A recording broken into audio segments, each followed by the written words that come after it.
વડોદરા જિલ્લાના તાલુકા વિસ્તારમાં ફરી એકવાર સસ્તા અનાજની દુકાનમાં ભ્રષ્ટાચાર સામે અવાજો ઉઠ્યા છે।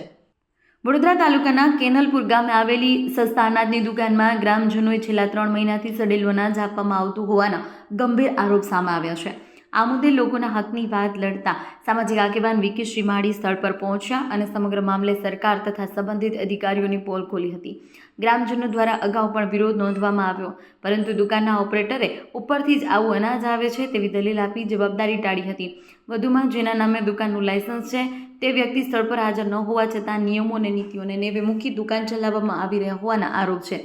ઉલ્લેખનીય છે સામાજિક આગેવાન વિકી શ્રીમાળીએ 1 મહિના અગાઉ પણ પાદરા તાલુકાના પુરવઠા વિભાગના અધિકારીઓ પર ભ્રષ્ટાચારના આક્ષેપ કર્યા હતા। તે સમયે પાદરા ગોડાઉનથી કરજણ લઈ જવાતો અનાજનો જથ્થો કરજણ પોલીસે પકડી પાડ્યો, જેમાં કુલ 182 બોરી અનાજ ઝડપી લેવામાં આવ્યો છે। આ કેસમાં પાદરા સસ્તા અનાજની દુકાનના મેનેજર સહિત 3 લોકોની સંડોવણી બહાર આવી હતી। હવે કેલનપુર ગામમાં આ કેસના પણ પુરવઠા વિભાગની ભૂમિકા શંકાસ્પદ બની છે। વિકી શ્રીમાળી દ્વારા સંબંધિત અધિકારીને ફોન કરવામાં આવ્યો છે, પરંતુ અધિકારીએ ફોન ન ઉપાડતા પ્રશ્ન ઊભા થયા છે કે શું સામાન્ય જનતાને માત્ર દેખાડા પૂરતા ફોન નંબર આપવામાં આવે છે। વિકી શ્રીમાળીએ જણાવ્યું કે ફોન દ્વારા વાતચીત નહીં થાય તો તેઓ અધિકારીને રૂબરૂ મળી લેખિત ફરિયાદ કરશે અને ગ્રામજનોના હક માટે લડત ચાલુ રાખશે। હવે જોવાનું રહ્યું કે વડોદરા પુરવઠા વિભાગના આ ગંભીર મામલે શું પગલાં લે છે કે પછી ફરી એક વખત ભ્રષ્ટાચાર પર પડદો પાડવામાં આવશે। રિપોર્ટર નરેશ પરમાર, કરજણ।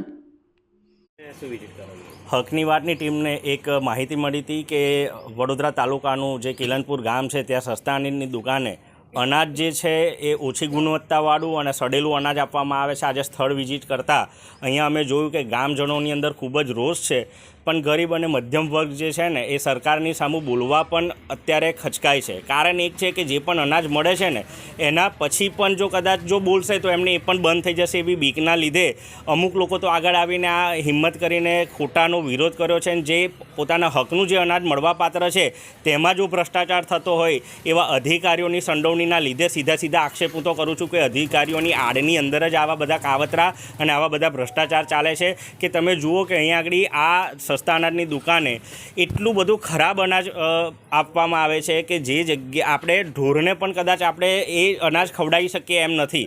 એટલા બધા કાકડા છે, એટલી બધી ધૂળ છે, એટલા બધા અંદર જીવાત પડેલી છે, એટલા બધા સડેલા અનાજ છે અને આ તમામ અનાજ આજે દુકાનદાર પણ વેચવા માટે મજબૂર છે। ઘણા બધા ગામજનોના આક્ષેપ હતા દુકાનદારને કે આવું અનાજ કેમ આપો છો। દુકાનદારે સીધા કીધું છે કે ઉપરથી જે અનાજ આવે છે એ અમે વિતરણ કરીએ છીએ, પણ ઉપરથી આવું અનાજ આવે છે કેમ। આ જે કેલનપુર ગામ છે ત્યાંના જે ઉપરી જે ગોડાઉનના જે મેનેજર છે તે એ કોઈ ચેક કર્યા વગર જ આ અનાજ મોકલે છે।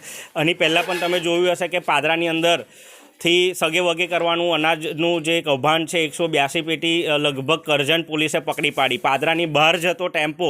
હવે વિચારો કે અધિકારીઓ જો ભ્રષ્ટાચાર કરતા હોય તો પછી ગરીબ જનતાનું શું।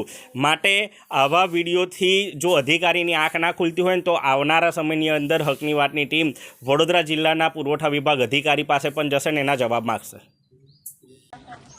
નમસ્કાર।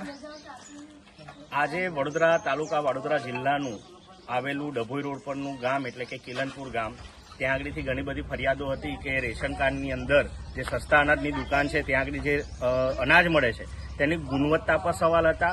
અને આગામી પણ તમે જોયું છે કે પાદરાની અંદર આપણે ઘણા બધા વિડીયો બનાવ્યા હતા અને પાદરાની અંદર 182 જેટલી બોરીઓ પકડાઈ હતી અને એ જ હેતુથી આજે અધિકારીઓની કામગીરી પર સવાલ ઉઠ્યા છે। ત્યારે આપણી ટીમ અહીંયા પહોંચી છે કે વડોદરા તાલુકાનું જે ગામ છે કેલનપુર ગામ, એ કેલનપુર ગામે જે ગામજનોને જે અનાજ મળવામાં આવે છે અનાજનો જે ક્વોલિટી છે એ કેવી છે આજે સીધી તમે વિડીયોના માધ્યમથી જુઓ અને પછી આપણે જે અધિકારી છે ને એ અધિકારીને પૂછે કે તમે આ ગરીબ સાથે મજાક કેમ કરો છો। તમે જુઓ કે આ સસ્તા અનાજની દુકાન છે અને દુકાનની અંદર આ ગામજનો છે એ અહીંયા આવ્યા છે અને તમે અહીંના સંચાલક છો ને? હા, સંચાલક છો ને તમે?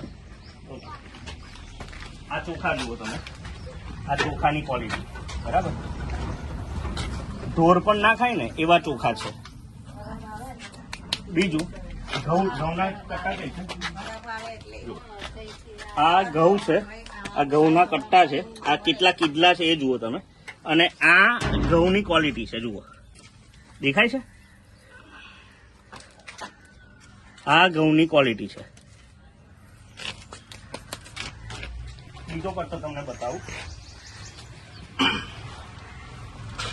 અંદર કેટલી જીવાતો અને કેટલી વસ્તુઓ પડેલી જુઓ તમે છે. આની અંદર જુઓ, આ કટ્ટો જુઓ, આ ખાવા લાયક છે એવું લાગે તમને? આ કટ્ટાની અંદર અને આવા બધા જ આ તમામ કટ્ટા આવા જ છે. અને મિક્સ ચોખા આ અધિકારીઓ અને આ પથ્થર જુઓ, આ પથ્થર જુઓ, આ જુઓ, આ પથ્થરા જુઓ અંદર છે.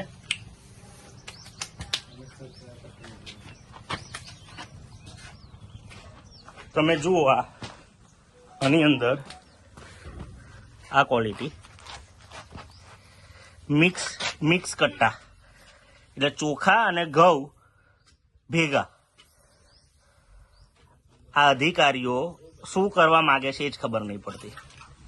આ જેટલા પણ કટ્ટા છે બધા જ કટ્ટાની અંદર તમે જુઓ આ પથરા. આવી રીતના આ ગરીબ સાથે મજાક થાય. સરકાર મોટી મોટી વાતો કરે, અધિકારીઓ બધી જ ખબર હોય કેવી રીતના શું આવે શું ના આવે. હવે જોઈએ કે એના જે અધિકારી છે એ શું થાય. બેન, તમે અહીંયા અનાજ લેવા આવો તો આવું જ અનાજ મળે છે?